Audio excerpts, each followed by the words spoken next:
Today's word vitamin is on judging, being judgmental. And I started it off by just reminding ourselves that as adults, we've all got to make peace with the fact that we're going to be unfairly judged from time to time. People do judge, we judge.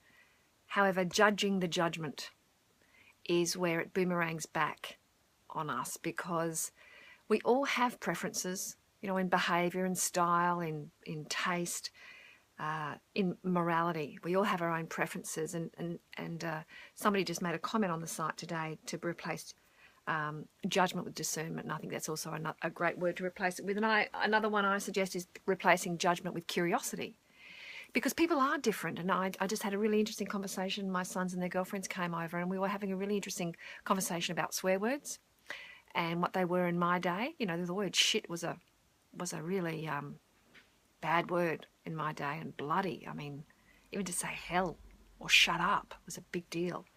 And how that's evolved and moved through Australian culture, and then talking about tattoos and the judgment around what they meant as I was growing up. You know, and they mean different things to this generation, and it's important to observe the judgmental apps that got installed that were perhaps our parents, from our parents' generation even.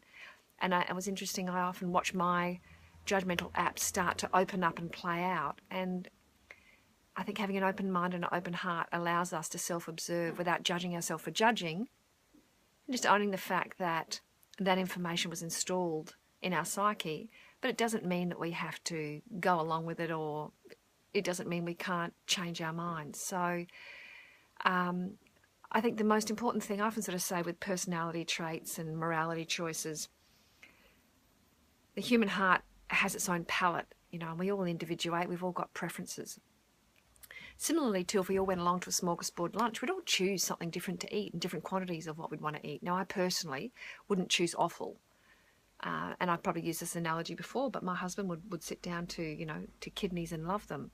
Now, if I judge him or judge the kidneys for being wrong, I mean, I'm narrow-minded rather than just owning the preference that, no, thank you, that's not for me, and just using discernment.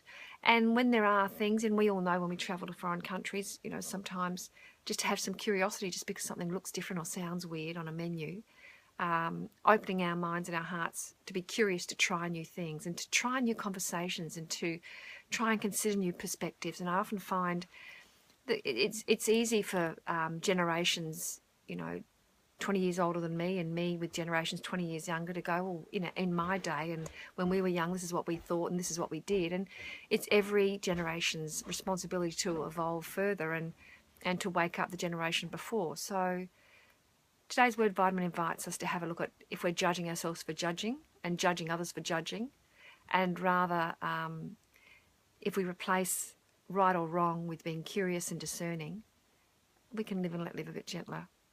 So